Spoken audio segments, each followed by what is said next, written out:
'uqdatam min lisani yafqahu qawli. Subhanaka la 'ilma lana illa ma 'allamtana innaka antal 'alimul hakim. Wa la haula wa la quwwata illa billahil 'aliyyil 'azim. Sebelum kita memulakan majlis, marilah sama-sama kita membuka majlis dengan baca ilmu kitab Al-Fatihah.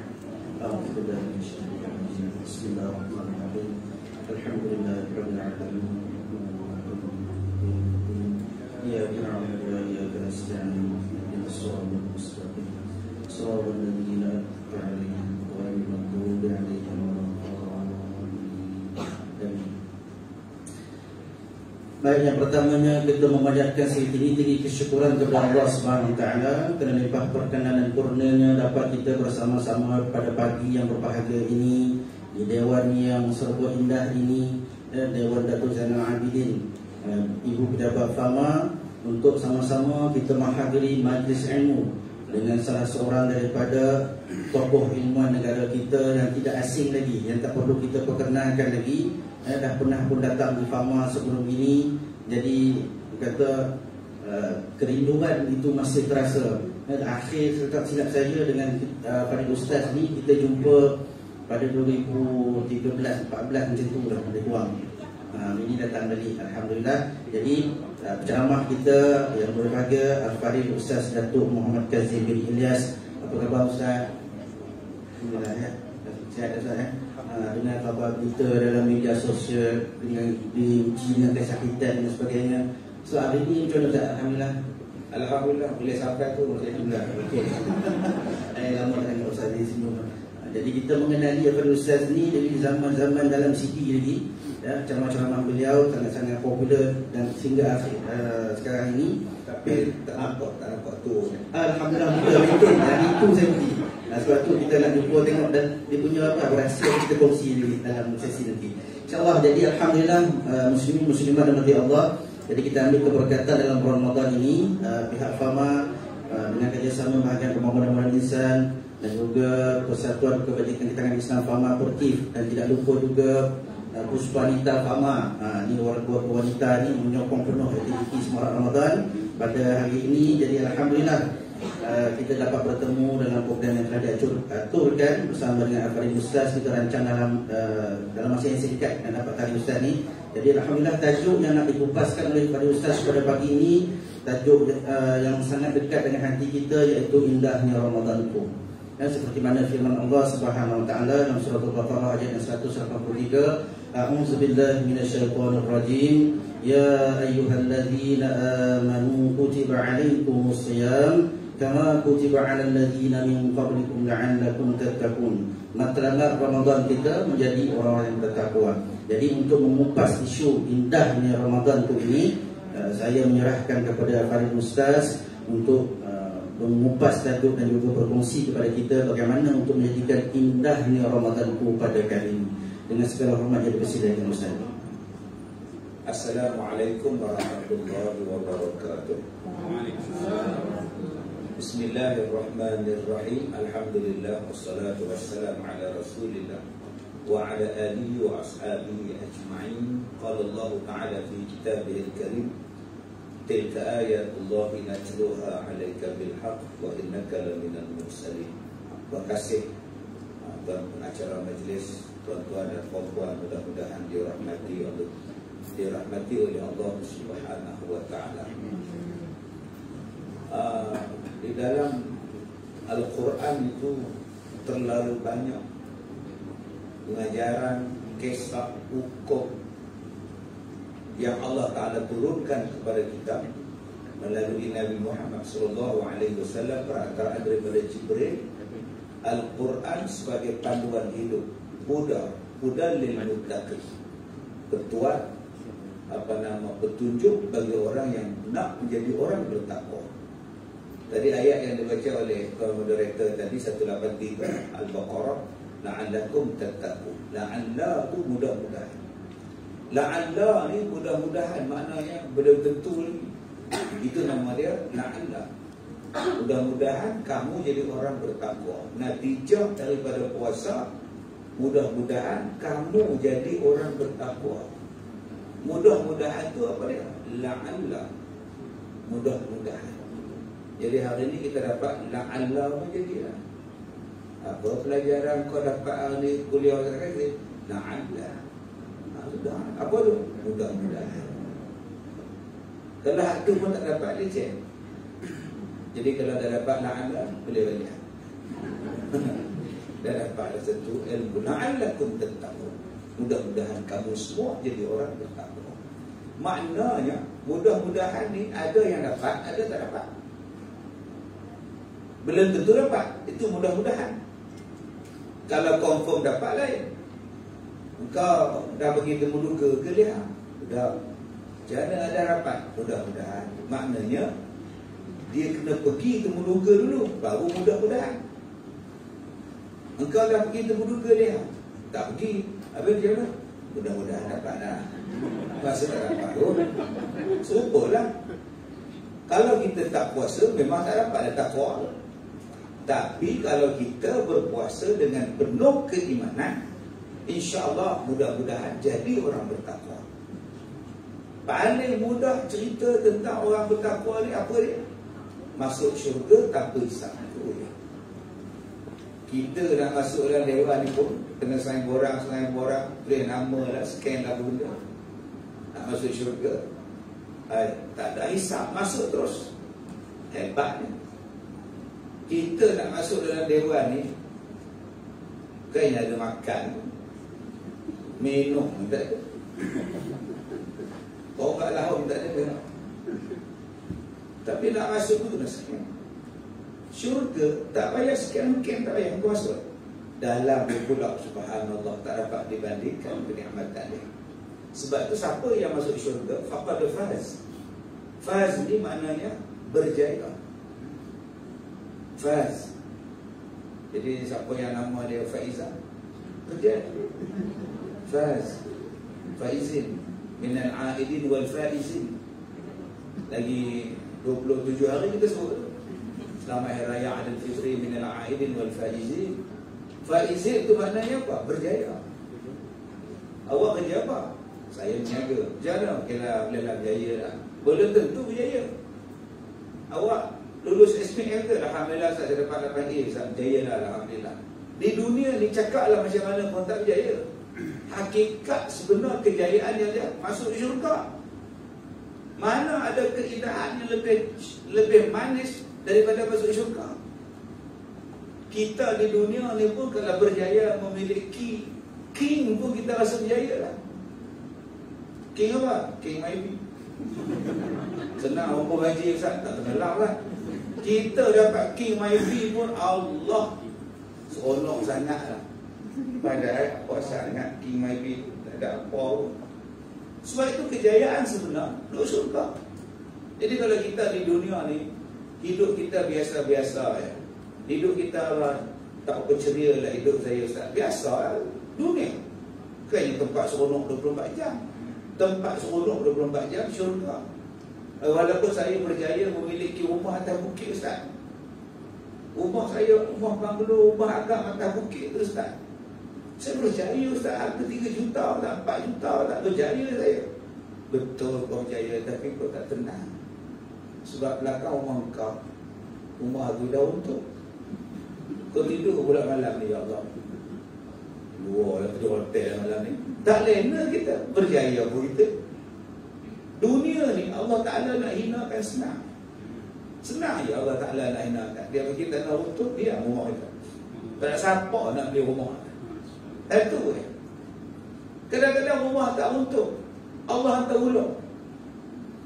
Allah hantar ular seekor. Bibi kata pun, bapak, ni ular bapak besar. Di mana nyukur bapak. Dia lari dari sini sampai bilik tidur bapak. Sudah. Kita boleh kumpul bawa Jepang. Dekat 2 jam Jepang cari, Bogor cari tak jumpa. Betul kamu nampak? Ya. Anak-anak kata betul ya. Besar ya. Betul. Adik nampak. Bogor kata tak ada cik. Kami dah selongkar habis. Agak-agak malam tu agak-agak tidur dia. Saya tak apa. Tidur bilik tu ke, bilik sebelah ke, tak pun cuba rumah. Anak tu nampak, bibi tu nampak. Tapi kita tak jumpa. Tak tidur kita. Elok tidur atas katil, anak kata, ayah kalau ular tiba-tiba datang atas katil ayah, macam mana? Celaka dia kamu. Itulah dunia perumpamaan dia. Tak ada apa. Baik, bila kita sebut Al-Quranul Karim, kitab yang itu mulia yang Allah Ta'ala turunkan kepada kita, yang mana kitab ni kita dah sebut sadaqallah, maha benarlah kata-kata Allah. Kitab yang tak pernah menipu, kitab yang tak pernah adanya pembetulan. Kita kalau kita beli buku, dia ada pembetulan. Cetakan ditarik balik, cetakan 1, cetakan 2, cetakan dikemas kini, cetakan dikemas kini. Al-Quran mana ada cetakan kemas kini? Macam mana kita baca waktu kecil dulu, 40 tahun dulu. Itulah yang kita baca sekarang. Umur kita dah 49 tahun. Itulah dia. Tak lari, tak berbeza. Yang lain-lain berubah. Yang lain-lainnya berubah. Tapi Al-Quran tidak berubah. Subhanallah. Bacaan dia sama, tulisan dia sama, bunyinya pun sama, lagunya pun sama. Ini hebatnya. Sebab Allah kata, inna nahnu nazzalna zikra wa inna lahu lahafizun. Sesungguhnya kami yang menurunkan Al-Quran dan kami yang jaga Al-Quran.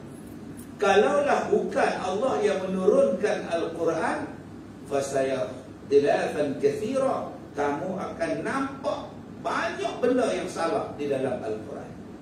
Kalaulah manusia yang buat Al-Quran, nescaya kamu akan nampak macam-macam kesalahan dalam Quran. Tetapi Al-Quran tidak pernah salah, sebab Al-Quran itu diturunkan oleh Allah yang Maha Agung. Maka sesuatu yang kita jumpa dengan kehidupan kita dan benda itu ada di dalam Al-Quran, sesuatu yang menerujakan kita. Contohnya apa? Kita pergi Mekah. Mekah itu disebut oleh Allah dalam Quran. Sebab tu kita masa lain disebutkan pada kita masa batalin nas. Mekah ni tempat berkumpul manusia. Masabah ni dalam bahasa Arab. Nak pergi lagi, nak pergi lagi. Itu dipanggil masabah. Nak pergi lagi, nak pergi lagi, nak pergi lagi. Tempat-tempat lain dalam dunia tak apa nak pergi. Tuan-tuan, kalau kita nak pergi ke Merah tu, fikir macam kali. Jemaah pergi ke Merah, berat nak pergi jalan jam. Duduk menung lepas hari lah kereta macam mana. Nampak? Rasa nak teringin nak pergi tu, rasa membelah pagi je sudah. Seberat nak pergi. Jemaah kita jalan-jalan kat Selayang. Apa ada di Selayang? Jarang tuan-tuan melancong ke Selayang. Kita tengok stadium. Kita kata kita tengok stadium. Contohlah, selalunya ke Selayang ni hospital. Ulang-ulang hospital. Tempat lain dia tak ada jadi masalah. Saya pergi mana ke hari itu, naik bas saja 6 jam jam. Aku tak main dah negeri ni. Punya sesak negeri dia. Guna-guna nak melancong lah. Bawa naik bas pula. Allah, 6 jam aku tak mau. Bagi free aku tak mau dah. Tak mau pasal apa? Dia tak ada masalah. Saya duduk tengok dalam YouTube gambar video orang masak di satu negara. Saya tak mau pergi pasal apa saya duduk. Lah, dia buat air ketul atas tanah, dia ketuk lagi, dia buat aiskrim. Saat lagi dia kacau kenama tu dengan tangan dia, dengan bumbu cincin semua tu ada. Jadi bumbu lah tu makan mak pun ya Allah, meriah dari puan. Macam-macam zat daripada kau. Kalau aku pergi negeri mereka, agak-agak kalau aku ada makan ni juga daripada kacau tak mau pergi.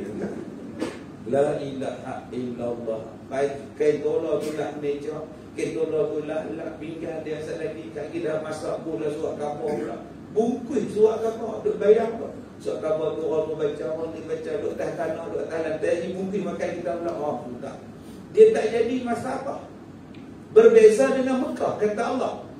Jam macam mana bukti? Ni lepas PKP tak ada ni, benda apa yang kita ingat tu? Aku rindu kat Mekah. Aku rindu kat Kaabah. Walaupun tengok muka Tuan Arab, mana ada senyum immigration? Tak senyum. Buat bodoh dia.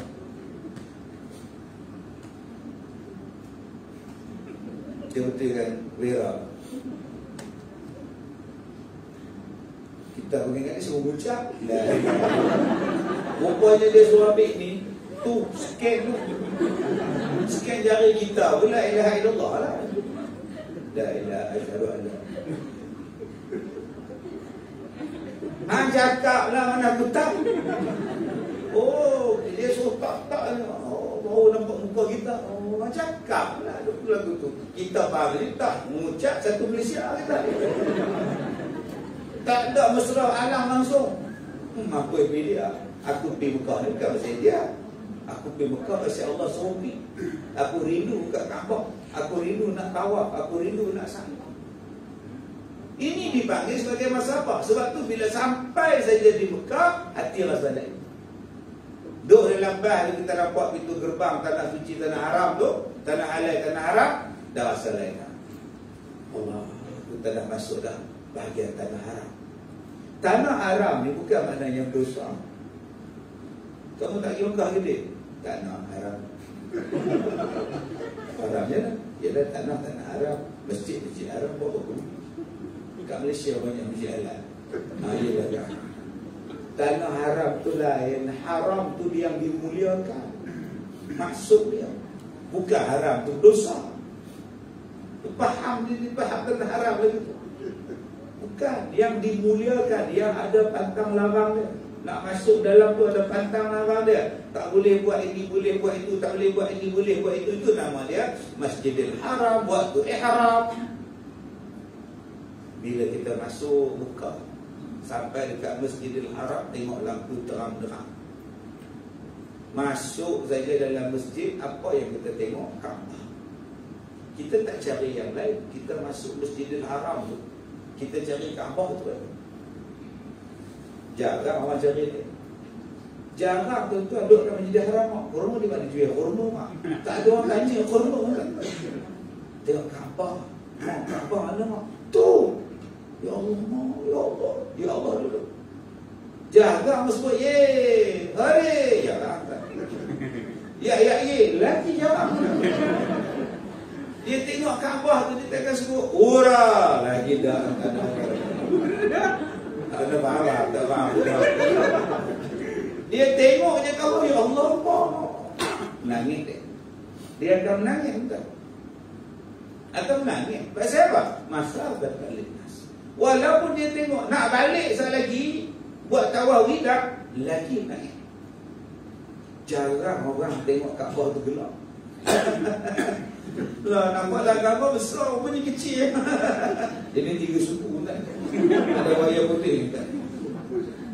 Allah Ta'ala sebut dalam Quran, kalau benda tu hebat, kita rasa Allah. Tapi kalau benda yang Allah Ta'ala sebut dalam Quran, benda tu jahat, kita rasa lain. Pasal benda tu ada dalam Quran.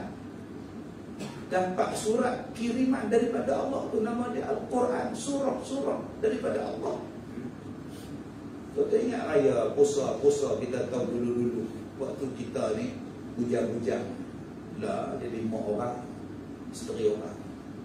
Oh, waktu remaja kita dulu, muda-muda dulu, kumpul kat raya. Kumpul kat raya. Macam mana nak dapat kad? Hantar kat artis, hantar kat Jamal, kat Kampung. Herman Tino pun dia hantar. Oh, dia kita pun tunggu postman. Kena post dulu baru dapat. Duk atas tangga, postman singgah. Tengok kat raya 5 keping. Mak, Herman Tino ingat kat saya. Mana dia ingat kat kamu, kamu hantar kat dia balas. Kita pun susun kat raya dulu-dulu, tahun 80-an, 90-an. Kemudian teknologi dah canggih, kat raya untuk kelang. Tak ada dah orang negara kat raya. Semua hantar kad, WhatsApp semua ni, Telegram dah sekarang. Tuan-tuan, kita simpan kad tu. Tambah kalau kad tu pula, pada menteri pula lagi simpan. Apa ada tu? Yang hantar kad tu mati dah sekarang. Kad tu pun buruk. Gambar kartun majalah gila-gila punya kad raya. Sekarang kad tu pun tak ada nilai. 10 keping, 5 ringgit, 5 kupang. Tak ada nilai. Tapi Al-Quran tu Allah yang bagi. Tuhan yang mencipta alam ni, dia ingat pada kita, dia bagi Quran pada kita. Dan ada benda dalam Quran tu yang Allah cerita, benda tak elok. Apa dia? Contohnya Fir'aun. Thumma ba'athna min ba'dihi Musa ila Fir'aun wa mala'ihi fazalamu biha. Fanzur kaifa kana 'aqibatul mufsidin. Kemudian kami utuskan Musa kepada Fir'aun dan pemimpin-pemimpin Fir'aun. Mereka mendustakan dia. Kamu pergilah tengok apa kesan pada orang yang buat kerosakan. Allah kata pergi tengok. Sebab itu banyak Fir'aun takut. Gempa bumi kan, perang kan, bom kan di Mesir tu. Tunjuk perasaan sama-sama rakyat mereka kan. Banyak Fir'aun juga ya. Tak hancur, tak ada siapa nak curi, tak ada siapa nak pergi bom. Pasal apa?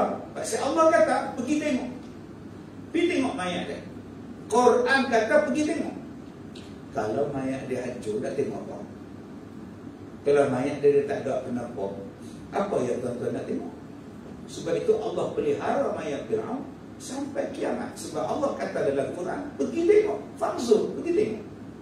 Orang tu tanya saya, apa bertuah, apa rahsia? Orang tu buat kajian, apa rahsia bertuah yang menjadikan mayat Fir'aun tak apus? Mereka guna asid apa? Mereka guna rempah apa untuk mengawet mayat dia? Jawapan dia, kamu tak akan jumpa apa benda pun yang mengawetkan dia. Punca dia diawet. Sebab Allah kata, aku yang kerahkan mayat dia sampai kiamat. Habis tu, kalaulah manusia boleh awet mayat, semua orang dia nak awet. Fir'aun 5,000 tahun, 6,000 tahun tak hancur. Tuan-tuan, bila kita tengok mayat Fir'aun, kita rasa apa?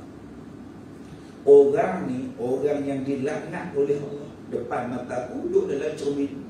Taklah cermin apa tinta macam kita. Orang dia bukan yang besar, kecil macam kita. Taklah mayat dia sampai tinggi pokoknya dah rendah macam kita. Rendah, kurus, tua, rambut tak apa nak ada. Duduk tengah-tengah mayat, tangan berkumpul. Yang ni mengaku Tuhan. Fir'aun kata, ana rabbukumul a'la, aku ni Tuhan paling tinggi, kata Fir'aun. Kita tengok muka jadi Tuhan. Tuhan apa mati? Kita tengok dia tu naik bulu rumah. Pasal apa? Apa yang aku tengok depan mata aku ada dalam Quran. Allah. Ada yang dalam Quran depan mata aku. Lain tuan. Apa yang kita baca dalam Quran daripada juzuk 1 sampai juzuk 30 beberapa ratus kali nama Fir'aun disebut sekarang depan mata. Lain tuan. Sopor kita pergi laut mati di Jordan. Dia ada laut mati. Sebelah sana Yahudi punya penempatan Israel, sebelah sini Jordan. Bila kita naik bukit, turun pula. Nak pergi ke laut mati tu, turun bawah bandar, laut, bumi yang paling dalam dunia ni, laut mati. Dia hempas bumi tu sampai ke bawah. Allah nak di bawah, bawah sekali duduk, jumpa laut mati. Sampai tu pun Allah, yang ni dia laut mati di kisah Nabi Lut, umat yang melakukan liwat. Negeri Sadum, negeri Ghamurah. Daripada Sadum dan Ghamurah tu diambil sebagai sodomi. Orang melakukan liwat. Tak pernah manusia buat liwat melainkan di zaman Nabi Lut berlaku permulaannya. Atatuna rijal syahwatan min dunin nisa. Apa patut kamu mendatangi lelaki untuk melepaskan syahwat kamu? Awal-awal Allah bagi kita. Kita pun turun ke bawah bila tengok Allah. Takutnya tengok bukit kiri kanan. Tengok laut di bawah pula. Tak tenggelam pula orang yang mandi. Punya pekat garam dia sampai tak tenggelam kita yang mandi. Saya kata je lah, pergi tengok saya dah pula tengok tempat Allah laknat. Tak ada lama-lama nak. Dia takut. Sebab itu orang yang kaki lewat gigi ni tuan-tuan, dah bawa sekali melancong ke laut mati. lawatan sambil belajar. Inilah akibatnya orang dahulu melakukan lewat. Inilah dia. Agak-agak dia buat apa tuan? Pakai main handphone, tak dengar ceramah tak? Pasal yang tu kesannya depan mata dia. Oh, itu tuan. Apa yang kita baca dalam Quran, kalau kita jumpa, mesti kita teruja. Sepatutnya. Allah sebut apa dalam Quran? Allah sebut buah-buahan. Watin, wazaitun. Berapa ramai orang kata yang tak kenal buah tin. Tin tu biji timah. Bukan. Tin Milo bukan. Buah tin. Tak nak tengok tak nak. Habis tu kau tengok apa? Naga pula. Dia tak teruja watin, wazaitun. Kau tak kenal buah zaitun. Pelakon aktor tu kau kenal. Orang macam ni jauh betul daripada hidayah Tuhan. Sepatutnya bila Allah sebut satu benda, buah tin, buah zaitun, buah kurma, buah anggur, buah pisang, tuan-tuan kena cari buah. Sebab buah ni yang Allah sebut dalam Quran, mesti ada sebab kenapa Allah sebut pisang. Tapi sayang hari ni tuan-tuan, pisang tu diubah menjadi benda yang malas. Siapa ceramah pagi ni? Ustaz Kazim. Allah, pisang tu nampak? Diubah. Padahal Quran sebut buah pisang tu buah terbaik. Hari Jumaat kita hantar pisang, semua kutuk. Pisang tak ada habis. Hantarlah buah apple ke apa benda ke. Padahal yang tu yang terbaik pisang. Ada 6-7 buah yang Allah sebut. Sepatutnya bila Allah sebut dalam Quran, kita rasa buah ni mesti terbaik. Buat kajian tentang zaitun, buat kajian tentang tin, buat kajian tentang anggur, buat kajian tentang, diubah ni tentang benda-benda ni. Akhirnya orang anggur orang tak mau. Sebab orang teringat pada Arab. Orang teringat pada Arab, orang teringat pada Arab, tak nak minum anggur ini, buat Arab. Padahal Allah sebut wa'inaban, buah anggur dalam syurga. Buah kurma. Jenuh kita nak bagi budak-budak makan kurma. Tak mau dah. Tengok buah kurma pun tak nak buah kurma, tak nak. Kata kamu nak apa? Nak ayam goreng. Sebab itulah tuan-tuan iklan daripada kecil. Ayam goreng, ayam goreng, ayam goreng, ayam goreng. Baru dalam nak 8 tahun, 10 tahun ni barulah ada iklan kurma. Yusuf. Itu pun menakutkan. Budak-budak dengar iklan tu lari tu. Kenapa nangis dia? Tu, ayo takut kita. Kita minta Yusuf Tayyuk dia bagi iklan canggih sikit. Menakutkan kau. Dah makan kurma-kurma bunga tu. Sofa. Oi. Kita takut tengok ni. Bilang ni. Hancur. Daripada Yusuf. Betul iklan tu. Tapi untuk menarik budak-budak orang tak mahu takut, bagi ceria. Ceria macam budak-budak pergi zoo. Kita lagi kalau tengok zoo, dia nak muntah pasal bau lagi. Tapi pasal iklan dia, let's go to the zoo. Budak jadi lah, kecil lah. Ini bila sebut kurma ni, mak, adik makan. Tak nak takut. Tuan-tuan yang saya hormati, jadilah orang yang bila sebut dalam Quran dan benda tu kita jumpa, kita seronok. Itulah orang yang baik. Orang yang datang sifat iman tu. Jadi kalau benda tu dah duduk depan Kaabah, apa yang aku perlu buat? Dia belajar. Bila dia tengok Firaun, apa yang aku perlu buat? Bila aku tengok orang yang dilaknat, kena belajar. Begitulah dalam bulan, dalam Al-Quran Allah sebut tentang Ramadan. Dan sekarang kita dah jumpa Ramadan. Takkan tak teruja? Takkan tak ceria? Ramadan yang aku baca dalam Quran, lah aku jumpa lagi Ramadan sebelumnya, ya Allah. Ingat saja Allah Ta'ala sebut Ramadan dalam Quran. Bulan-bulan lain Allah tak sebut pun dalam Quran. Bulan Ramadan ya. Syahrul Ramadan allazi unzila fil Quran. Bulan Ramadan, bulan turun Quran. Dia tak sebut pun tuan-tuan bulan jam. Jam ada akhir, dia tak sebut. Yang dia sebut ialah Ramadan. Dan sekarang kita duduk dalam dia. Mesti ada sebab kenapa Ramadan disebut. Kena ceria. ceria apa dah puasa.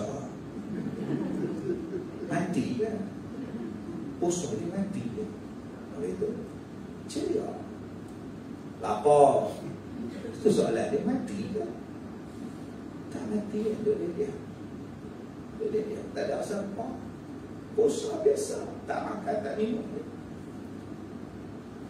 Ni yang ceria apa? Pergi telinga ada gelap. Peniaga pasal Ramadan. Dia apa ceria Ramadan? Ini nampak bisnes kalau 3 hari puasa ni nampak habis lah. Roti jom saya pun pukul 4 dah habis dah. Buka berapa? Buka kedua. Pukul 4 pun ramai dah. Berapa orang bilang akan kita bantu orang yang buka puasa apa semua ni. Awal mereka biasa lah. Habis tu tak pasal Ramadan. Ada yang balik dengan kosong. Laku tak lakunya.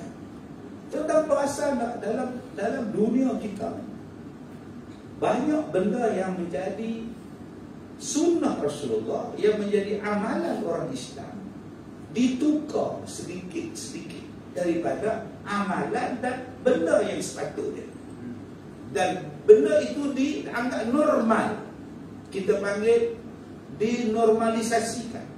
Akhirnya tak nampak ibadat, tak nampak Islamik dalam apa yang Nabi sebut. Contohnya tuan-tuan, dalam Islam kita digalakkan berkuda, menunggang kuda. Hari ini bila sebut berkuda, orang nampak race horse, lumba kuda. Zaman Piramli ibu mertua aku dapat 5,000 pindah pipi naik. Dia duduk main kuda sampai jadi miskin. Itu cerita mak mertua aku. Saya bayar. Sekarang kau pilih Dr. Isbadi atau Kasim Selamat. Kasim Selamat mak bagus. Panggilkan Kasim Selamat ke sini. Mulai ini hari kau bukan lagi anak aku. Nah, RM5,000 perampus kau dari rumah. Oh, darahnya Nyonya Mansur. Apa Kasim Selamat buat naik kereta api? Pipi naik. Apa buat? Duduk di hotel. Apa buat? Main kuda. Main kuda. Daripada hotel, duduk rumah. Hotel murah. Hotel murah, duduk rumah sewa. Rumah sewa tak boleh bayar. Lalas duduk rumah abang. Rumah Abang Ali. Buat sewa. Main kuda. Tengok apa? Naik kuda, main kuda jadi miskin. Akhirnya, orang tak nak naik kuda. Sebab pahaman orang Melayu, main kuda, naik kuda tu judi. Padahal dia bukan judi. Bagaimana kebijaksanaan manusia mengawal kuda. Akhirnya kuda dijadikan sebagai benda yang mahal. Orang tak nak lagi naik kuda sebab kos dia tinggi. Bela kuda tinggi, semuanya tinggi. Hanya golongan kayangan saja yang naik kuda dekat padang polo. Kita boleh naik kuda apa? Kat supermarket. 5 kupang. Habis 5 kupang habis. Padahal Islam suruh kita berkuda. Sebab apa? Melatih hati jadi baik. Sebab bila kita naik kuda, kuda dia tahu siapa yang dia bawa. Kalau orang tu hati tak baik, cari dia tu. Dia takkan taat pada Tuhan. Sebab tu Tuhan tu dia akan usap kuda, dia tarik ini apa tanda, dia dongak ke kiri apa tanda, dia dongak ke kanan apa tanda. Macam mana cara nak berhenti, macam mana cara nak jalan. Seluruh tu ada yang personal contact dengan kuda.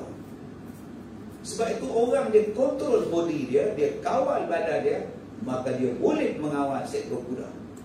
Dia latih diri jadi baik, luaran jadi baik, dan kuda akan dengar cakap dia.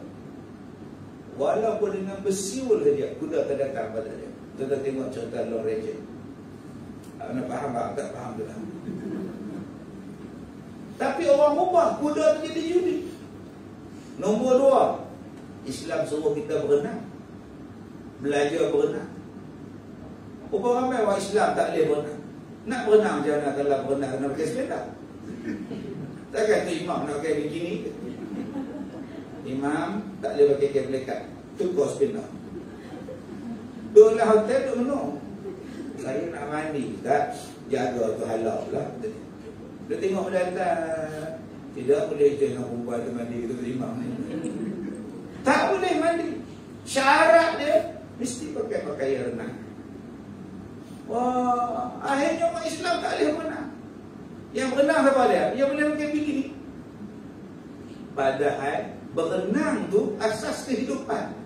Asas kehidupan kita salah satunya ialah berenang. Kalau jadi banjir, SPM penting ke berenang banjir? Berenang panat penting. SPM 8A, main rumah banjir, tenggelam bumbung. Berenang ke CJ kau penting? Berenang. ABC tak penting. ABC tak penting dah saat tu. Yang saat itu ialah berenang. Naik kapal tenggelam, apa yang penting saat tu? Berenang. Masa tu kau kaya ke tak kaya ke tak guna lah. Berenang yang penting. Ditukar jadi tak elok berenang. Bila sebut kau dari mana Siti? Dari kelas renang mak. Kita dengar tu pun kelas renang. Yang ketiga apa? Nabi suka pada kita memanah. Memanah ni menjadikan kita fokus. Orang sekarang dia tak fokus belajar, tak fokus buat kerja, tak fokus. Sebab apa? Dia stres. Dia terlalu banyak berfikir. Kalau tuan-tuan stres, tuan-tuan pergi belajar memanah. Memanah ni menjadikan kita fokus. Sebab tu orang yang fokus, dia buat satu-satu benda tepat. Dia fokus. Kita sekarang tak fokus. Salah satu cara nak merawat otak supaya jadi fokus ialah memanah. Orang memanah tu dia punya konsentrate. Kau cakap lah apa benda pun aku duduk tenang. Bunyi lah apa benda pun aku duduk nampak target. Sebab tu dia boleh pergi tepat.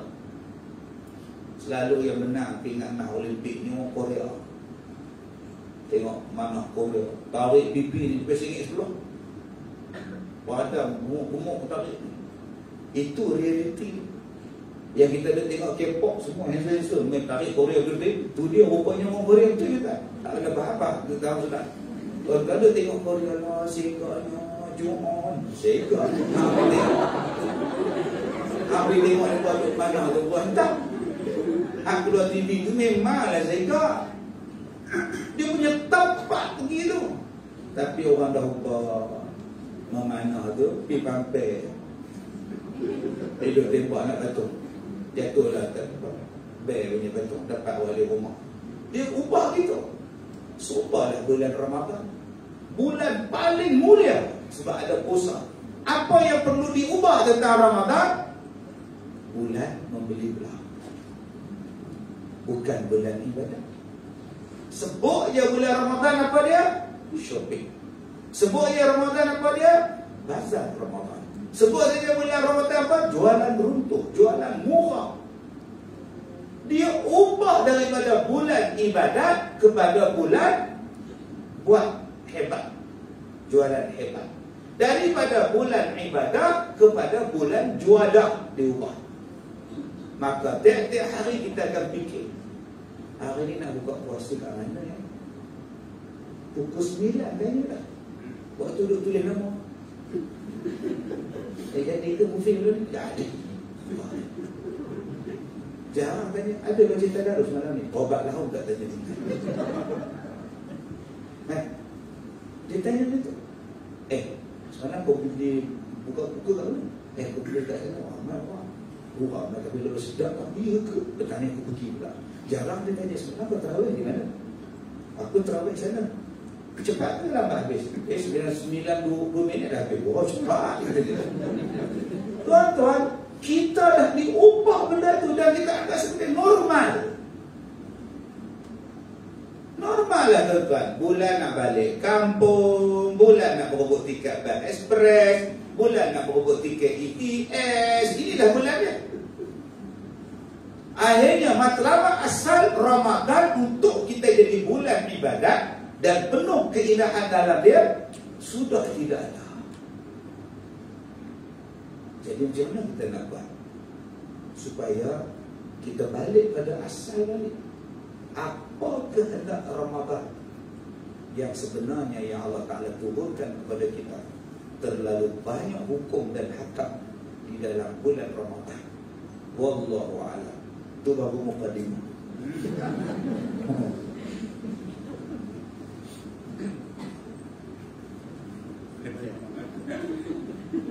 Baik, Alhamdulillah. Itu ringkas berkaitan dengan tajuk yang kita bincangkan pada pagi ini.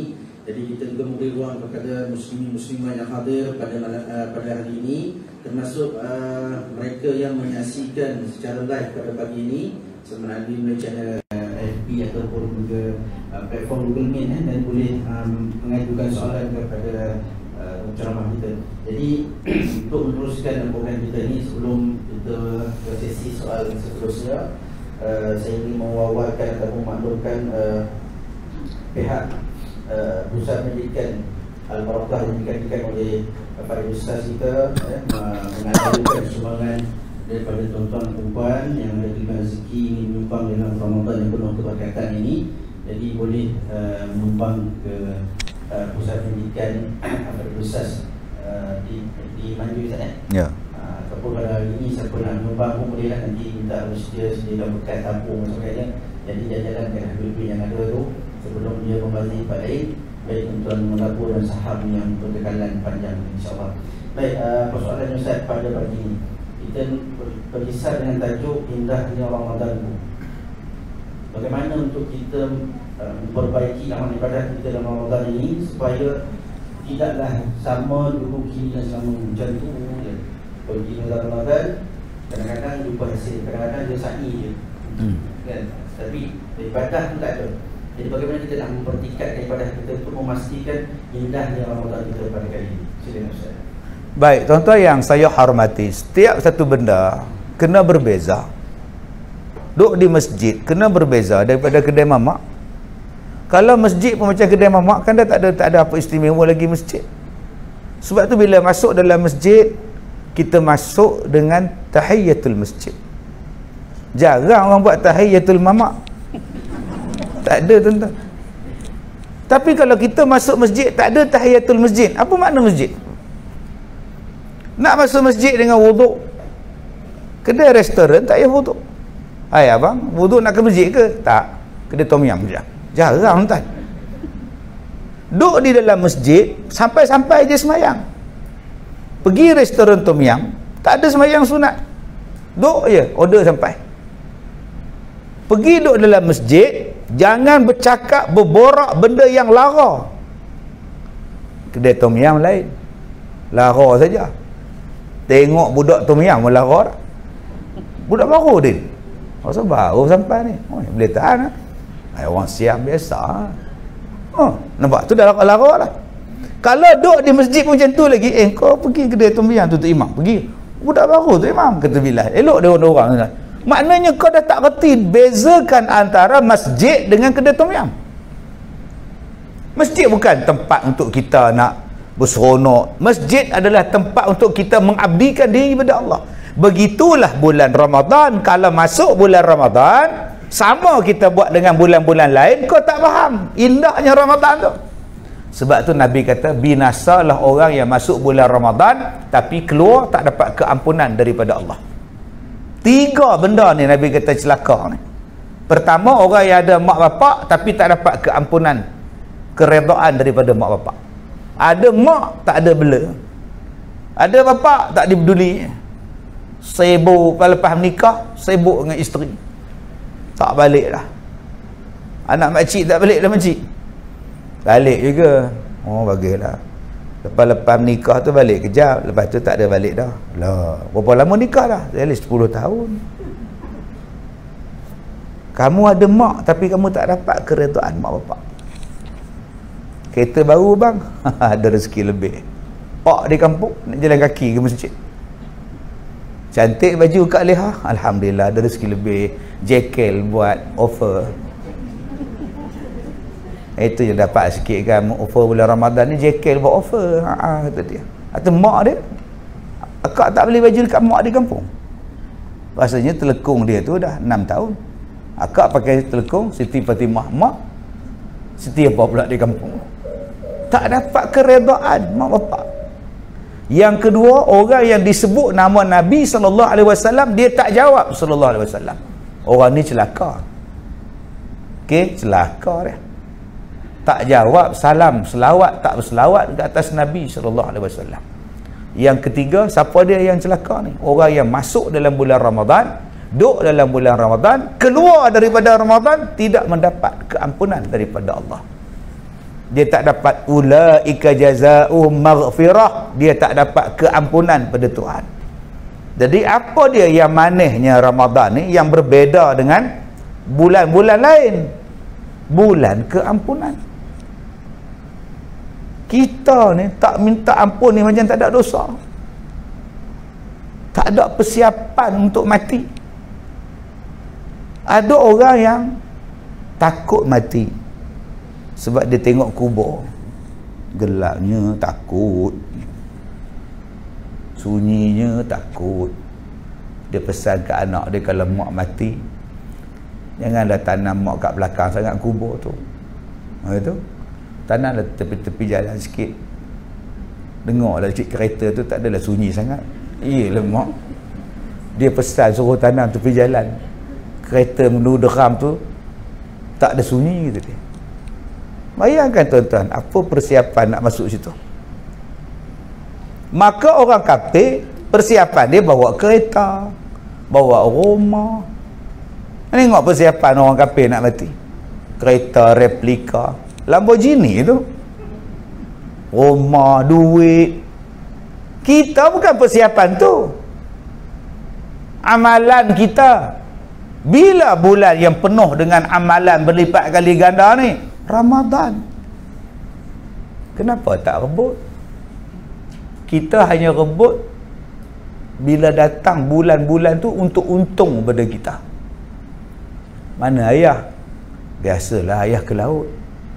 Waktu-waktu ni sotong banyak, mencandat. Hari-hari lain tak ada sotong timbul.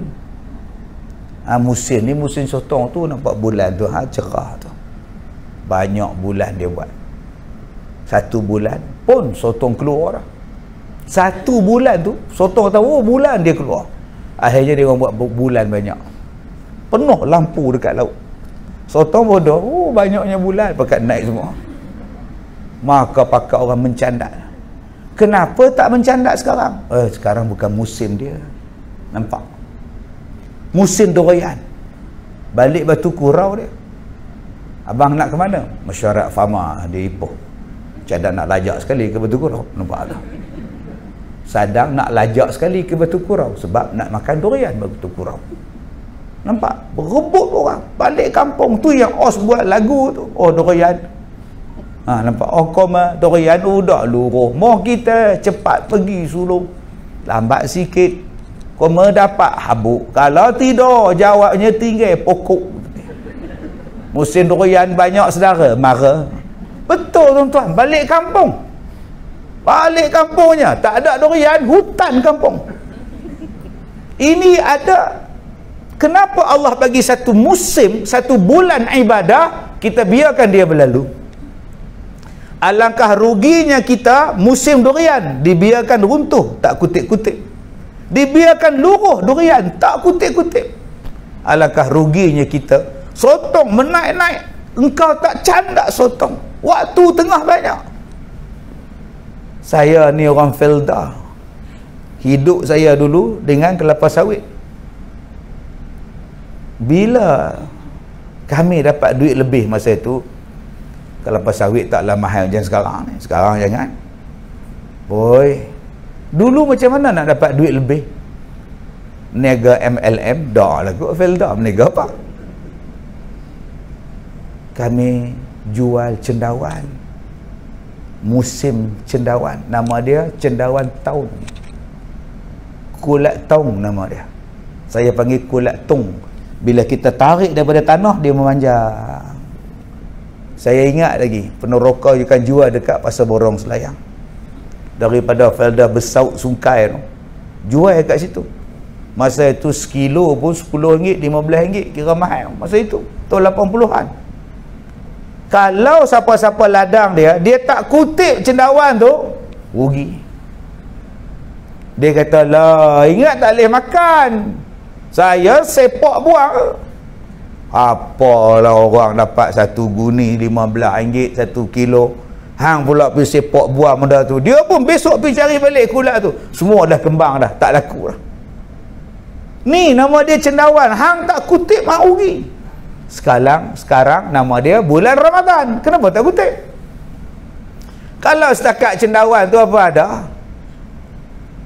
Saya baru ni nak mengenang nostalgia. Kawan saya telefon, dia kata, Datuk, cendawan banyak, Datuk nak boleh hantar 20 kilo. Tu dia nak makan ke saya ni? Dah nak bagi ke orang. Sebab ada kawan-kawan saya, jiran saya tak pernah makan kulat tung ni. Saya bedok bagi. PA saya telefon, Datuk, banyak ulat lah. Betul lah, semalam aku dah makan lah.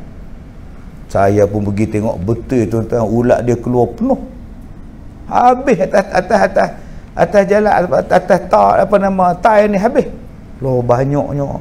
Rupanya ulat dia kecil-kecil situ. Saya pun telefon isteri saya, Mama, semalam Mama masak tak? Kan yang abang makan tu lah dia. Allah, kira halal lah mak. Dah beranak pinak lampuk kita mak. Cendawan tu kulat tu ulat. Elok. Itu pun manusia berebut. Saya telefon kawan-kawan balik, jangan makan dah, ada banyak ulat. Dulu tak ada apa benda ulat ni, mari ulat pakat buang semua.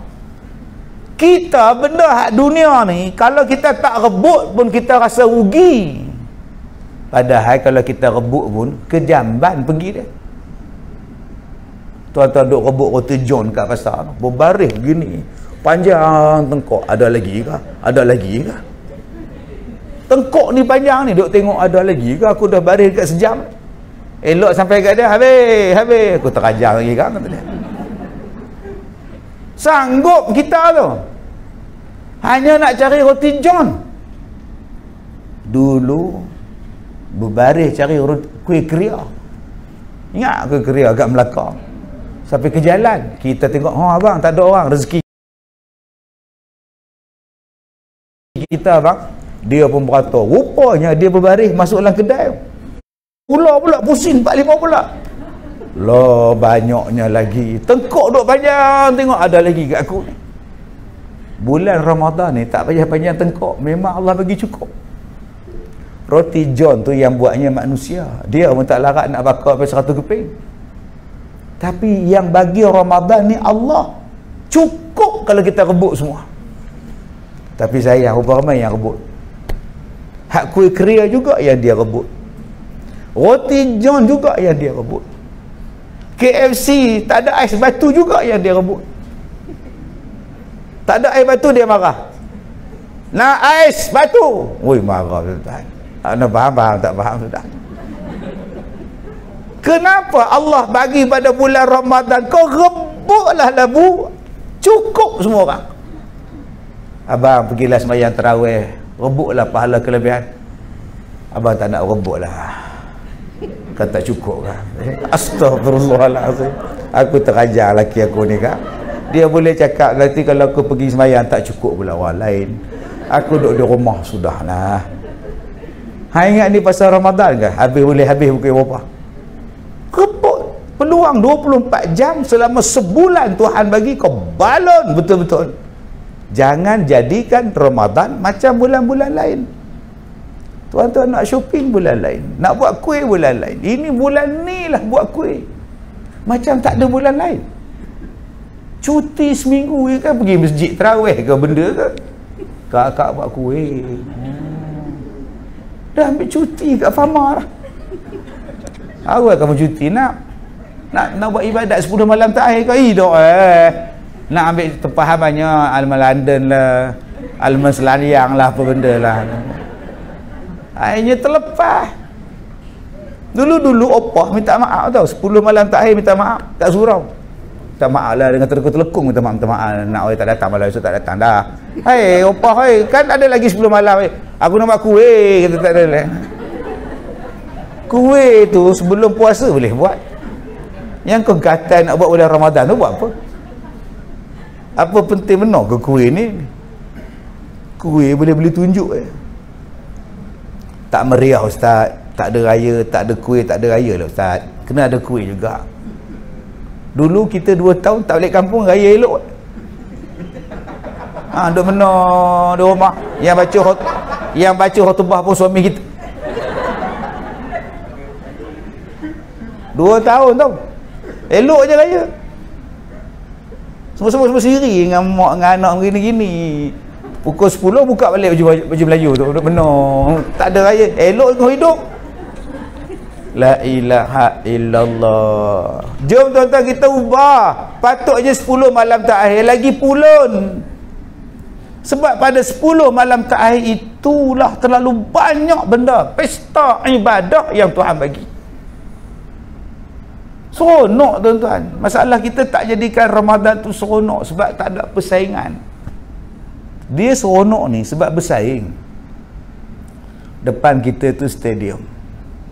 Bagi bola dekat dia sebiji, suruh dia main. Din, pergilah main bola. Seorang-seorang dia sepak dalam padang tu. Agak-agak berapa minit dia tahan. Dia sepak, dia pergi ambil. Dia sepak, dia pergi ambil. Letih aku. Jomlah balik kata, boring. Dia akan jadi seronok bila main ramai-ramai. Main ramai-ramai pula, kalau sebiji seorang pun tak seronok. Dia sebiji, 22 orang berebut, baru seronok. Ada pula penyokong di luar, oi, referi kayu, oi, referi bodoh, lagi seronok entah ni. Kutuk pula, maki pula, lah bergaduh pula dah. Jadi seronok bila ada persaingan. Ibadat ni pun jadi seronok bila kita bersaing. Maksud ustaz, kalau kita buat secara jemaah, dia jadi seronok. Buka puasa seorang-seorang dengan buka puasa suami isteri dan anak-anak, mana seronok? Seorang-seorang buka puasa dengan Maggi. Aduh, sedih aku ni.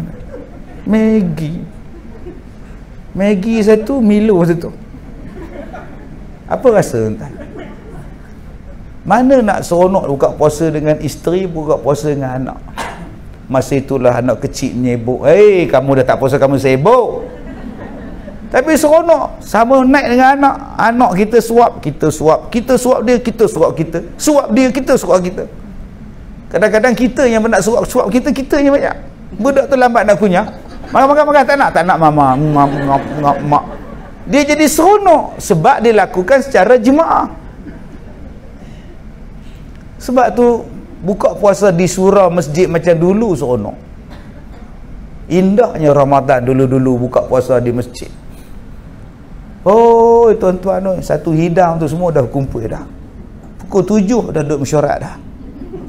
Masuk 7:25. Pukul 7 dah mesyuarat dah gini, baca doa lah.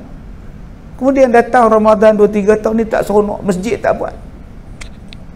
Dia jadi pudar kenikmatan tu. Tahun ni buat pula, tak boleh buat awal-awal, bagi bungkus je. Seorang bawa diri masjid ni. Mana orang tua-tua seronok makan lantai pawai, makan bekas plastik. Orang tua-tua tak seronok. Dia yang seronoknya ialah makan tu sambil bercakap, makan tu sambil berebut. Kamu tolak sana, aku tolak sini. Macam saya buat di Parit. Di Parit satu kampung datang buka puasa, masing-masing bawa makanan. Kak Leha bawa ni, Kak Leha bawa itu, Kak Nak bawa itu, Kak Tipah bawa itu. Seronok dulu. Kak Leha bawa tepung talam, Kak Nak bawa tepung muka, seri muka.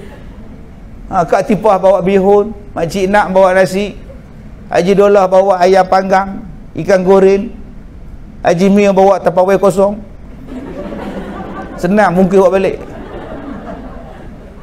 Dia menjadikan meriah waktu berbuka. Tapi sekarang senyap, kosong masjid. Tak ada buka more, tak ada. Tak boleh buat. Itu dia buka puasa di mana? Buffet boleh kat hotel. Apa beza buffet di hotel? Ada beza ke? Tak tahu lah, saya pun sekarang fikir apa bezanya kata dia. Jadi dia menghilangkan kemeriahan, keindahan. Sedekah pun tak ada dah. Saya datang nak sedekah ni buka puasa berapa ribu semalam, saya bagi 2,000, cukup? Minta maaf encik, tak ada. Itu nak letak di mana ni? Pulang ke encik lah. Balik rumah balik dah. Kehilangan meriah itulah dinamakan menghilangkan kemeriahan. Ramadan tu dah dianggap normal. Normal lah. Akhirnya satu hari nanti tak ada macam dulu dah. Nasib baik di Mekah ni dia buat balik macam dulu. Cuba tuan-tuan tengok buka puasa di Mekah je lah. Tarik orang. Kita pergi masjid, dia tarik orang. Panggil. Kita ingat dia marah kita. Kita lari, pegang kita pula dah. Haji di sini. Kita urus suruh makan, cakap lah. Ya haji datang apa? Kita pun terkejut. Jenis tak apa nak boleh cakap Arab lah. Kalau kita boleh cakap Arab, apa. Ismail. Badik. Kita boleh cakap dia. Jenis kita orang kampung ni main ikut kawan, bawa beg silam pergi masuk masjid. Jenis beg umrah silam jalan. Ya. Lari kita. Dia nak duit aku lah. Tak, dia suruh orang makan kurma dia. Pasal apa? Dia rasa seronok bila orang makan masakan dia. Tu yang meriah buka puasa di Mekah. Semayang 20 rakaat tak terasa. Meriah. Pasal apa? Seronoknya. Cuba tuan-tuan tengok kalau kita semayang seorang-seorang tarawih, seronok tak? Tak seronok. Kita akan seronok bila suami kita jadi imam. Walaupun tak buat di masjid. Abang, malam ni tarawih dengan saya kat rumah. Abang imam. Tak nak Kemarin pun abang imam juga. Gila-gila lah apa salah kamu ini. Sudah laki aku ni. Abang-abang satu benda yang menjadi kebanggaan isteri kita ialah abang pimpin dia. Tak adalah benda tu hanya semata-mata pick up line je, til jannah lah. Sisi til jannah, love you til jannah lah, henti lah. Itu malu belum nikah. Dia bila kita jadi imam tu, isteri ni habis meter tau. Out meter dia. Puas hati jadi imam. Dulu mak bantah sangat. Dia tak tahu suami kita dah jadi imam. Kebetulan mak datang sembahyang tarawih sekali, suami kita jadi imam. Yang mana waktu nak kahwin dulu mak bantah. Tengok-tengok suami kita jadi imam. Apa rasa? Baru mak tahu nantu ni pun pandai. Itulah tu bantah. Allahu akbar. Tahu. Dia geli nak mak. Seronok. Habis rakaat yang kedua patutnya salam, suami dia bangun lagi, Allah. Sudah pilihan tak tepat pula dah. Patut mak aku tolak, bodoh tu aku ni. Habis tanya 4 rakaat ke tarawih bang? Ya ke 4 rakaat, bukan apa-apa 2 ke? Sudah tuan-tuan. Allah, tuan-tuan, sebab tu kita kalau bawa isteri, bawa anak-anak pergi tarawih, kita rasa seronoknya, ya Allah, meriahnya, indahnya. Kadang-kadang kita duduk tunggu dalam kereta, isteri kita pakai tu telekong tu pun kita seronok lah. Mana mama adik? Tahu? Tadi mama pakai telekong Khadijah. Betul? Dia kata ketat. Dia tukar pula tudung Fatimah pula. Oi, banyak betul tudung ni. Seronoknya. Lari bawa beg. Sorry mata lambat. Tak apa. Abang bukan imam pun. Nampak. Seronok tapi sembahyang. Sekejap bang tu, saya tunggu habis je sembahyang, tak selawat apa-apa tau. Saya tunggu kat kereta. Okey, bergegas. Pukul 10 bergegas. Nak ajak makan suekor. Seronok tak, tuan? Kalau kita buat secara berjemaah. Cuba abang-abang bangun sahur seorang-seorang. Seronok ke sahur seorang-seorang? No, pukul 5.30. Nasi sejuk. Semalam telur, hari ni telur ada. Tapi kalau isteri bangun, anak-anak bangun, meriah. Kalau kita seorang kita bangun, lampu pun tak buka. Betul-betul buka lampu dapur, gelap. Tapi kalau isteri kita bangun, pukul 4.30 dah tumbuk sampai dah. Sudah menomeh 4.30. Bukan dia bersin, jiran sebelah bersin. Hasham! Hei, pagi-pagi kau tomeh apa leha? Bising menong tak? Dia rasa seronok buat ibadat ni. Sebab tu ibadat ni dia suruh buat berjamaah. Di antara kelebihan berkahwin ialah menyeronokkan buat ibadah. Sebab tu yang mana belum kahwin, seronok. Kalau kahwin satu pun seronok. Bayangkan 2, 3. Allahu Akbar. So orang kahwin pun kita rasa meriah dah, bayangkan dia ada 3 isteri. Tuan-tuan pernah tengok ada orang Arab jadi pengulas bola? Allah, ya Allah, macam tu lah lebih kurang tuan. Nikah seorang pun Allah, nikah tiga Allah. Pengulas sukan ni apa kejadah kau menjerit punya kuat. Bukan pasukan dia gol pun. Dia pasukan Arab hak main tu Ronaldo, Allah ya Allah. Dia berbeza dengan pengulas sukan di Malaysia ni selalu ya. Sama-sama dia pada imbang je. Bagaimana dengan prestasi Luqman? Kita melihat Luqman, ulas lah bola tu, ada cerita Luqman macam apa? Orang putih dia ulas sikit je ulas. Ronaldo, Fernandes, itu je. Malaysia ni dah nampaknya kita nampaknya padang kita pada malam. Dia cerita habis tu padang stadium semua. Dia berbeza dengan Indonesia. Indonesia kalau dia ulas bola semangat walaupun kalah. Nampaknya pasukan gimnas kita pada malam ini belum lagi mendapat bola itu walaupun kalah, tapi ya bermain cemerlang, sepatutnya mereka boleh menang. Tapi apapun bila gol tuan-tuan, ya Allah, itu Indonesia, dia tak pernah lemah semangat. Hebat pengulas sukan Indonesia ya. Dia padan dengan pasukan kita pun bola sepak. Kunalan kepada Safiq ke belakang pada Zafan ke belakang pada Farizal Marias. Nampaknya Malaysia mengawal permainan. Memanglah ada passing ke belakang kan. Tak ngawal aja kan. Ya, bola kepada Sumareh pada Ridwan kepada masih lagi Malaysia mengawal permainan. Indonesia langsung tak pegang bola. Memanglah tuan-tuan. Angkat atas ke bawah balik. Macam mana cerita dia? Bawa lah bola tu pi dalam pasukan dia, baru boleh gol. Ini sampai tengah-tengah dah. Sumareh ke belakang, Safiq ke belakang dah. Bila nak menang ya? Kita pun dengan Ramadan pun tak boleh ke belakang ya. Bila ke depan, semayang tarawih ke depan, asyik ke belakang habis. Keseronokan di dalam ibadat ni kalau kita buat tadarus berjemaah. Suami baca, kita baca, seronok tuan-tuan. Kalau kita baca semuka, suami semuka, isteri semuka, suami semuka, bersaing-saing. Cuba kakak baca seorang, suami tidur, rasa memanggil-manggil pula tidur ni tuan. Tambah yang baca tu suami, isteri pula tidur, lagilah sadaqallah pula. Baru satu ayat je, sadaqallah. Tapi kalau kita tadarus sama-sama, seronok, bersaing dengan anak yang balik asrama pula. Anak kita universiti pencuti, okey, hari ni kita baca satu juzuk, satu muka, kita boleh baca setengah jam satu juzuk, seronok. Mak ada hadiah tak untuk tadarus? Ada. Mak masakkan untuk kau orang siakap 3 rasa. Siakap tu kita tahu ada mak. Tu kau nak apa? Barulah rasa seronok.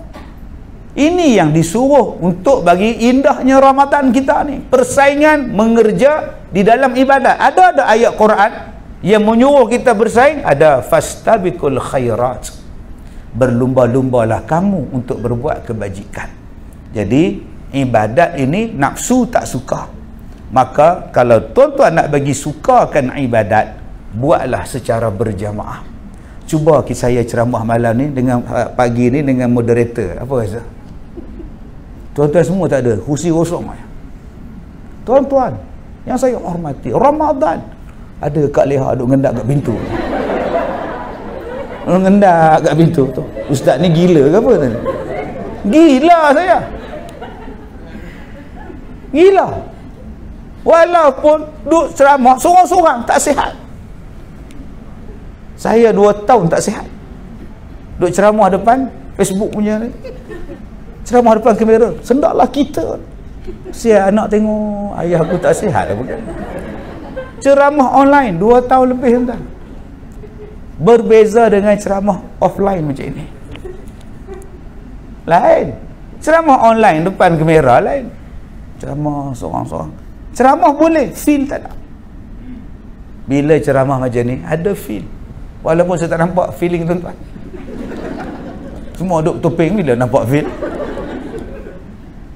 Tak nampak apa tuan-tuan senyum ke? Tuan-tuan jelai lidah kat saya ke? Saya tak tahu. Jelai bukannya nampak pun. Tapi kita rasa seronok bila boleh jumpa macam ni, bersemuka. Cuma kadang-kadang bila dah terlebih bersemuka tu susah hati ke. Macam sekarang tak apalah, akak-akak duduk atas kursi tak gaduh. Macam baru ni saya ceramah petang Ramadan mana ke, semua duduk atas lantai sila, laki belah sini, perempuan belah sini. Jadi makcik-makcik ni bila dah lengah, dia kan suka lunjur kaki. Bila nak duduk bersila balik, dia angkat kain dia. Angkat kain tu yang di atas, yang bawah tak angkat. Kita tertengok pula, Allah. Tak tengok rasa macam bazir pula. Jadi nasib baik akak-akak ni duduk atas kursi ni selamatlah. Kalau duduk bersila tu duduk belakang-belakang sikit. Kadang-kadang dia selokkan di atas je. Dia tak terangkat yang di bawah tu. Ingat ya, pegang dua-dua baru angkat kaki. Yang angkat satu dia sila tu. Separuh puasa lah hilang. Wallahu a'lam. Terima kasih kepada Ustaz atas persoalan yang telah dikemukakan tadi. Jadi mungkin ada persoalan daripada sedang penonton yang dikasih sini. Mungkin ada satu soalan kita lalui kan. Ada soalan tak lihat. Banyak nama tak lihat sebut. Ada di soalan. Sebelum kita nak sebentar nak tunggu soalan tu, jadi satu soalan mungkin soalan terakhir kepada saya Ustaz. Diceritakan bahawa Sayyidina Fatimah Zahra radhiyallahu anha binti Rasulullah SAW menceritakan mengenai Ramadan terakhir Rasulullah SAW. Nabi Muhammad SAW bersirkulasi kepada Fatimah bahawa baginda bersabda yang bermaksud Jibril membaca dan menyimak hafalan bacaan Quran-ku setiap tahun, satu kali tetapi tahun ini 2 kali. Sepertinya aku merasakan ajalku hampir tiba. Hadis sahih riwayat Bukhari. Jadi Ustaz, bulan Ramadan ini terkenal dengan syahrul Ramadan al-Azim Quran. Bulan dimulakan Quran. Jadi bagaimana kita memotivasikan diri kita ini untuk kita selain daripada boleh membaca Quran, kita nak menghayati intipati Quran yang kita baca Ustaz. Baik. Pertama kita kena tengok orang lain. Di sekolah saya tu nama dia Opah Cik, umur 83. Dia tulis Al-Quran setiap kali Ramadan. 83, mata bongkok, kecil je orang bongkok. Bulan Ramadan dia tulis Quran. Tulis Quran balik. Dia ambil Quran yang betul, dia tulis atas buku tebal tu, buku dia tulis balik. Sama sebiji. Dan dia pastikan habis setiap kali Ramadan. Itu Opah Cik. Satu lagi Ustazah Aziziah. Satu hari 10 juzuk, umur 79. 3 hari habis khatam. Sebulan dia boleh khatam 10 kali, 79. Jadi persaingan untuk kita. Kalau dia orang tua tak larat, dia orang boleh baca Quran banyak, kenapa aku boleh baca Facebook banyak tapi Quran tak boleh banyak? Penat Ustaz, saya kerja. Ustaz faham tak kerja? Dia orang pencen. Kerja buat cara kerja. Selepas tu kita baca malam. Sebab tu Nabi kata di hari kiamat 2 ni akan datang bawa syafaat. Satu puasa, suatu baca Quran. Puasa kata, ya Allah izinkan aku bagi syafaat pada orang ni, sebab mereka tak makan, tak minum, tak melakukan persetubuhan di siang hari kerana aku. Kata Allah, silakan. Datang pula Al-Quran. Al-Quran kata, ya Allah izinkan aku bagi syafaat pada mereka, mereka tak tidur malam sebab membaca aku. Kata Allah, silakan Quran. 2 ni akan tolong kita di pada mahsyar, yang akan bagi syafaat pada kita, Al-Quran dan puasa. Jadi belah malam kita boleh baca Quran. Bacaan Quran 1 juzuk dalam 20 minit je. Kalau 2 juzuk 40 minit, paling panjang 1 jam. 2 juzuk, apa masalah? Apa masalah? Masak kita pun jam, beratur beli roti john pun jam. Takkan tak boleh baca Quran 20 minit, 1 juzuk. Sehari 30 hari habis khatam. Baca berjemaah macam yang saya sebutkan tadi. Yang kedua tuan-tuan, bulan Al-Quran ni kita tak rasa seronok sebab kita tak faham apa yang kita baca. Okey. Kita baca, cuba kita tanya, makcik faham ke apa cerita? Bila kita faham Quran, baru kita tahu Allah hebatnya Quran. Surah apa makcik baca? Al-Baqarah. Apa tu? Surah lembu betina. Surah lembu betina. Sekolah saya pusat pendidikan Al-Barakah. Ada orang sebut pusat pendidikan Al-Baqarah. Bila masa pula aku terkena lembu, bila masa kau? Saya mengajar sekolah Al-Barakah, bukan Al-Baqarah. Tuan-tuan nampak? Setiap benda yang Islam, orang jadikan dia tak cantik. Bodoh macam lembu. Sedangkan lembu nama surah dalam Quran. Akhirnya orang nampak lembu tu bodoh.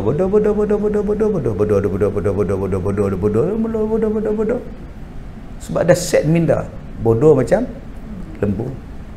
Padahal orang yang bela lembu lah kaya. Orang yang buat susu lembu lah kaya. Orang yang meniaga susu lembu tu sampai boleh tajar gegar bergangsa. Kaya lah. Berapa bilion. Kita duk kata lembu bodoh. Australia, New Zealand, Belanda adalah pengeksport susu paling besar dalam dunia. Perniagaan mereka 3 trilion, 1 trilion tuan-tuan setahun. Bukan bilion, trilion lembu dia. Orang Islam tak nak bela lembu, tak apa, lembu bodoh. Australia bela lembu. Kita nak makan lembu, import daripada dia orang. Nak bela makan daging, ambil daripada dia orang. Nak susu, import. Ambil daripada farm. Ambil daripada mereka, dairy, daisy, semua daripada mereka. Ambil tuan-tuan. Fernleaf lah, Dutch baby lah, semua ambil daripada Belanda. Sebab tu kita ni duduk dalam bidang pertanian ni tuan-tuan, kena nampak benda ni. Tidaklah Allah tak letaklah Al-Baqarah tu nama surah. Cari lembu tu, apa manfaat lembu? Daging dia ke? Dia punya untuk kita punya imun badan kita ke? Ni duk nampak babi. Kita mempunyai penyelidikan terhadap babi sekarang untuk menambahkan tenaga kita lah. Babi merupakan lembu, bukan babi.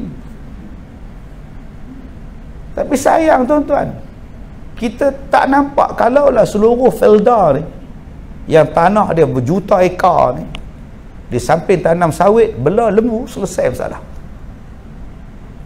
Lembu kita korban 5,000. Dulu seingat saya 1,700 buat korban, sekarang 5,000 seekor punya naik.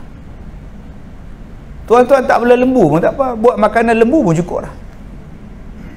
Perang Ukraine dengan Rusia baja tak ada, makanan tak ada, Rusia tak hantar baja, Ukraine tak hantar baja. Bening kepala kita. Kenapa kita tak buat baja kita? Benda ni ada dalam Quran. Itu baru cerita tentang lembu. Kulit ni kulit ni, tak tahu PVC ke kulit ni, kita kata lah kulit sofa ni, kulit lembu. Sebiji kereta Mercedes dihasilkan daripada 5 ekor lembu, kulit dia. Jadi kereta tuan-tuan duk beli S kelas, C kelas, A kelas, bayangkan tuan-tuan, harga sebiji S kelas berapa? Dengan 5 ekor lembu buat cushion dia. Kaya orang yang buat lembu tuan-tuan. Jadi kalau nak jadi kaya, bela lembu. Tapi tak nampak hebat bela lembu. Datang minang anak kita, kamu kerja apa? Saya bela lembu pakcik. Bela lembu? Macam mana mah nak ambil tak? Nampak? Datang hak lain pula, anak kerja apa? Saya kerja kera ni. Yang dulu lembu ni kera pula kata dia. Bukan, yang ni kera ni. Pakai tie pula, confirm terima. Padahal gaji dia 1,500. 1,500 tu nak tunggu 1,500 bulan depan pula. Yang seekor lembu tu dia ada 5,000, dia bela 100 ekor, 500,000 juta. Bayangkan dia ada 1,000 ekor, 5,000 pula, berapa juta dia lah. Tapi masalah dia tak glamour, pasal tak pakai tie. Jadi kita harap pada penjaga lembu pakai tie. Mana ada kandang lembu. Hai, petai bekot bagai, biasalah. Orang tolak aku sebab aku bela lembu. Sekarang pakai kot, pakai petai, baru nampak sikit. Cuba tuan-tuan buka Quran dalam bulan Ramadan, cerita yang tu. Saya pergi ke Oxford di England. Habis program tu, dia orang tanya saya, you nak melawat ke apa benda ke, nak rehat? Saya kata rehat di Ipoh boleh rehat, nak tidur di Ipoh boleh tidur, mai tempat orang nak berjalan. Saya nak tengok dinosaur. Okey, jom pergi museum Oxford. Yang sambut saya tu penjaga museum tu lah, dia punya pegawai dia, badan gemuk besar, tinggi begini, tengok saya. Dia kata dia seronok jumpa saya. Saya kata saya pun seronok jumpa awak. Apa yang awak seronok jumpa saya? Saya nak tunjuk dekat awak satu benda di negeri awak ada dalam muzium kita orang. Benda apa? Keris. Macam-macam keris loh, banyaknya keris bapa. Orang Perak bapa kan? Kalau benda besar tu bapa banyak. Jarang mak, jarang kan. Pelik-pelik kalau sebut mak ni. Bapa. Macam mana keris Perak ada ke tempat orang beratus-ratus tahun dekat sini? Saya kata di rumah saya pun ada keris. Jabat saya pun ada keris. Nak panjang ni ada, hak pendek ni ada. Keris saya panjang tu. Abang nak buka sampul surat ada, jual. Nak mana faham, tak faham sudah tak. Saya nak tengok benda hak tak ada tempat saya. Apa dia? Dinosaur. Dia kata kena turun bawah balik. Dia pun terang dinosaur punya tulang ni lengkap. Oh, subhanallah. Kaki depan dia pendek, kaki belakang dia panjang. Saya pun tengok kaki pendek tu, apa fungsi dia? Nak petik buah pun tak sampai, begitu ke tangan. Macam mana nak petik buah durian, macam mana? Kemudian ekor dia panjang tutup. Saya fikir pula, macam mana kalau dia nak dapat anak? Macam mana dia beromen? Macam mana? Pelik. Saya pelik. Takkan Allah cipta seks sebenar nak beromen ni. Dinosaur jantan, dinosaur betina ni. Kemudian saya fikir lagi, di Malaysia tak ada pula dinosaur. Kemudian saya baca penerangan di bawah tu. Dinosaur dipupus sebab bumi kena hentam dengan taik bintang. Maka pupuslah dinosaur. Power betul taik bintang ni. Mampu serentak pula. Betul ada ke tak ada dinosaur? Al-Quran bagi jawapan. Ini masalah kita. Kita bila dengar orang putih buat cerita, kita percaya. Padahal dalam Quran sebut bumi ni Allah jaga. Tak ada siapa boleh hentam bumi. Tuan-tuan jangan duk percayalah sebuah taik bintang menghampiri bumi. Duk dengarlah. NASA mengeluarkan amaran tentang taik bintang yang akan terbang berhampiran dengan bumi kira-kira 350 km daripada orbit bumi. Kesan daripada ini akan menimbulkan gelombang besar. Kesan pada ini tak payah percaya, bumi ni Allah jaga. Itu tuan duk percaya tu semua. Bulan dekat dengan kita dah, kiamat dah. Sabar lagi. Allah kata dah bulan tu duduk di paksi dia, matahari di paksi dia. Dia takkan kacau awak. Macam mana pula taik bintang boleh tembak kita? Berbeza sungguh dengan Quran. Bayang tuan-tuan tu nak buat bangunan fama kat luar tu. Nak buat kat Kelana Jaya tu. Elok siap je taik bintang datang. Ya Allah. Bila tuan-tuan nak jadi khalifah? Faham tak makna khalifah tu? Khalifah ni mentadbir dunia ni. Tak ada siapa kacau. Tak ada siapa kacau. Buat binatang tak boleh kacau. Melainkan kalau Allah kata balak, turun-turun lah, runtuh lah. Tapi dia takkan kacau. Jadi jangan tuan-tuan lihat Quran. Sebab tu kalau boleh ustaz, setiap hari buat tadabbur Quran. Sebab saya dengar, saya baca jutawan di India membeli 2 tanah lot di bulan. Bayangkan, dia tak mau duduk di bumi, lemah, jeng. Nak pindah bulan. Soalan dia, boleh ke kita duduk di bulan?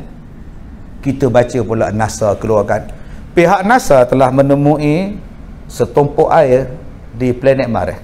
Ini memberikan harapan kepada penduduk bumi untuk berpindah ke planet Mars satu masa nanti. Hak tukang baca berita tu pun saya dengar hangguk macam mata lagi. Confident benar dia, tuan-tuan. Allah kata dah, tempat tinggal kamu hanya di bumi. Kamu tak boleh duduk tempat lain. Quran bagi jawapan. Bumi ni tempat tinggal awak. Awak tak boleh pindah tempat lain. Yang tuan-tuan percaya dengan NASA boleh duduk di planet Mars tu kerja ada apa? La ilaha illallah. Buang masa kita. Buang masa tau duk percaya benda-benda merapu ni. Berlaku ribut di matahari sebentar tadi. Lah. Tuan-tuan tak baca berita tu, ribut di matahari. Apa masalah kau?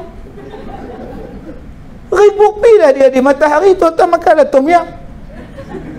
Kenapa tak makan tom yam? Kak Leha, matahari ribut. Engkau tahu mana matahari tu ribut? Tuan-tuan, mereka cuba memesongkan kita daripada fakta. Yang mereka buat itu ialah teori.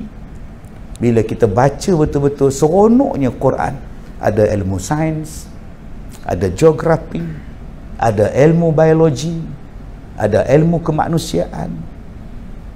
Allah kata, wa iz qala rabbuka lil malaikah inni ja'ilun fil ardi khalifah. Aku nak jadikan manusia sebagai khalifah Adam. Wa 'allama Adam al asma.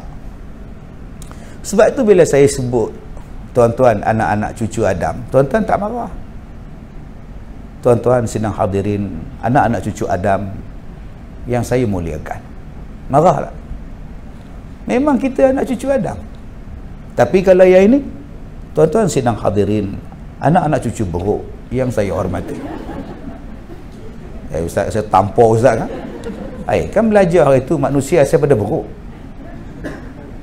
Tuan-tuan percaya yang mana? Manusia pada Adam atau manusia pada beruk? Al-Quran kata dari Adam. Teori Darwin kata pada beruk. Kita tolak Quran, kita kata hak kita beruk. Maka kita memberukkan diri kita. Sedangkan Allah mengangkat diri kita sebagai khalifah. Jom kalau satu hari tuan-tuan baca. Okey? Oh, dia pun nak dengar ceramah saya juga. Kalau satu hari satu tajuk, Ustaz, saya tinggal di Nilai. Masalah apa Nilai? Beli kapet?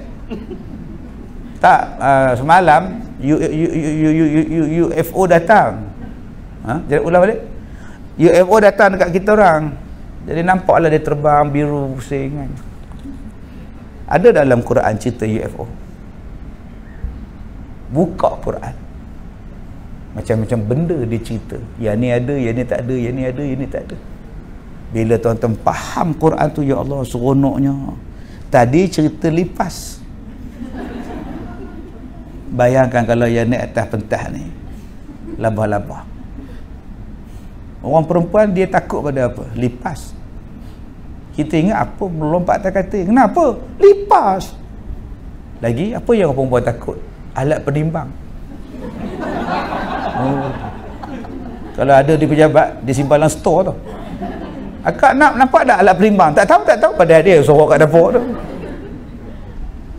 Labah-labah. Dalam Quran ada surah labah-labah. Kaji labah-labah. Allah kata keluarga yang paling rapuh ialah keluarga labah-labah. Jangan ambil labah-labah sebagai contoh keluarga. Kajilah. Duk sesaja menung cerita pasal labah-labah. Kenapa Allah gelarkan labah-labah ni tak elok keluarga dia? Oh. Bila bersenyawa labah jantan dengan labah betina, labah betina akan makan labah jantan. Selesai je dia makan. Sebab tu habis selesai, labah jantan nak selamat, lari cepat. Baru dia boleh hidup. Kalau tak, lebah betina makan dia. Bayangkan kalau lebah tu sakit gout. Bayangkan kalau lebah tu sakit gout, matilah dia, aku habislah. Jalan 3 tapak, aduh, oh my god, mampu itu. Kenapa labah betina makan? Sebab dia nak jadi tenaga untuk menetaskan telur dia. Bila beranak, anak-anak labah sama-sama dia orang pula makan. Siapa yang kuat dia menang, untuk dia memastikan dia survive. Suami tak kerja apa, isteri dominan, anak-anak pula berantakan. Ini dipanggil keluarga labah-labah, yang Allah kata jangan ada dalam kehidupan kita. Abang-abang jangan jadi labah-labah jantan, tahu nak beromen dah. Dapat anak tak bela, lari pada tanggungjawab. Akak-akak jangan duk beletek tak habis-habis. Kalau suami pekak tak apa, ni dia tak pekak. Dan akak-akak jangan ambil alih tugas suami. Mana hak dia. Sebab tu akak jadi stres. Kereta atas akak, rumah sewa atas akak, belanja sekolah atas akak, bil elektrik atas akak, bil air atas akak, dengan dia pun atas akak. Oh, seksa lah. Yang mana tugas abang buat, tugas saya, supaya jadi suami bertanggungjawab. Ni setengah orang perempuan, nama rumah suami dia bayar bulan-bulan. Bila bercerai dapat kata apa? Kereta suami, King Myvi, tapi dia bayar bulan-bulan, suami tak bayar. Bila bercerai dapat kat suami. Masing-masing hak buat masing-masing. Senang sebenarnya kalau ikut Quran, tapi kita tak mau. Macam mana ustaz sayang, macam dia nak berniaga, dia tak ada duit tu, yang akak buat loan tanam akak kan, buat kat bank rakyat. Lepas tu dapat dalam 40,000 dia nak bisnes. Lepas tu bisnesnya out, dia pun out ustaz. Dia tinggal akak, tak boleh balik dah. Habis tu akak setiap bulan bayar kat bank rakyat. Yang akak bagi siapa? Ialah suami isteri kan berkongsi. Eloklah. Kalau akak dah macam tu, tak payah datang jumpa saya, pening kepala saya. Dah akak reda, suami isteri kan berkongsi. Sudah, balik. Kongsilah masalah tu. Islam dah letak dah, ini tanggungjawab awak, ini tanggungjawab awak. Buat masing-masing. Tapi bila awak nak ambil alih tanggungjawab awak masing-masing, itu jadi huru-hara rumah tangga tu. Okey, jadi masing-masing buat kerja. Jangan jadi macam labah-labah. Jadi kalau satu hari satu ayat sepanjang bulan Ramadan, ini labah-labah, besok alien, besok dinosaur, lusa pula cerita darah dalam badan. Dalam Quran cerita tentang darah, cerita tentang surah Ar-Rum ayat 30, la tabdila li khalqillah. Apa yang Allah cipta dia tak akan berubah, fitrah dia tak akan berubah. Cuba tuan-tuan tengok nyamuk denggi, nyamuk Aedes berubah, nyamuk Aedes berubah, dia tetap belang yang sama sampai sekarang. Harimau belang tu tetap harimau belang, dia takkan berubah. Bunyi apa tu mak? Harimau, macam ayam kokok je. Sekarang dah tukar. Oh tak, tuan-tuan boleh kenal kedek duduk lautan, kedek katak ke itu? Bukan, ular tudung sela sedang bertelur. Tahu, sebab tu orang yang belajar dia tahu ular bertelur itu bunyi dia kedek. Itu bukan katak, tu bukan ayam, tu ular, dia tengah duk ngeram. Tetapi kacau dia, mampus kita. Jom bla kejut kita lah. Bunyi dia tu. Dia takkan bunyi miau. Apa tu ayah? Nak kata kucing tak kucing. Dia takkan berubah. Manusia takkan berubah. 2 kaki, 2 tangan, inilah sampai kiamat. Kalau ada satu benda yang berubah, itu adalah ciptaan manusia. Ni dulu ada mic macam ni, tak ada. Ni pun tak ada lah zaman lah ni. Berat ni, kat 1/2 kilo. Sekarang semua letak di sini. Canggih. Lampu LED ni dulu mana ada. Lampu gasolin. Lepas tu baru lampu panjang tu. Tak cantik pula lampu panjang, tukar lampu LED. Lepas ni apa pula? Ciptaan manusia dia berubah. Ciptaan Allah, makhluk Allah, itulah dia supaya kamu senang hidup. Jadi kalau ada orang kata benda ni berubah, itu bukan ciptaan Allah. Manusia yang reka benda tu. Berhati-hati. Quran bagi jawapan. Wallahu a'lam. Masa dah tamat. Jadi kalau nak jemput lagi 10 tahun akan datang.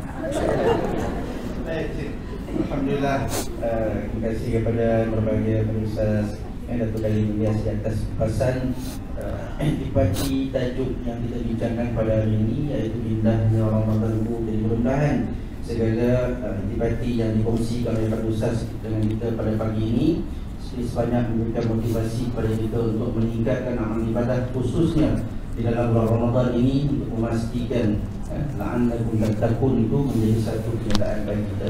Jadi terima kasih di atas kesediaan Ustaz pada pagi ini, dan juga terima kasih kepada tuan-tuan dan puan yang hadir pada majlis yang diaturkan, termasuk yang menyaksikan secara dalam talian pada pagi ini. Jadi sebagai tanda penghargaan pihak FAMA dan juga pihak Rustia kepada Ustaz, dengan sukacita yang menjemput disediakan yang berusaha Tuan Haji Nur Rashid Mahari, Timbalan Ketua Pengarah Operasi FAMA, untuk menyampaikan sedikit cenderar hati kenang-kenangan kepada para Ustaz kita. Dengan segala hormat dipersilakan.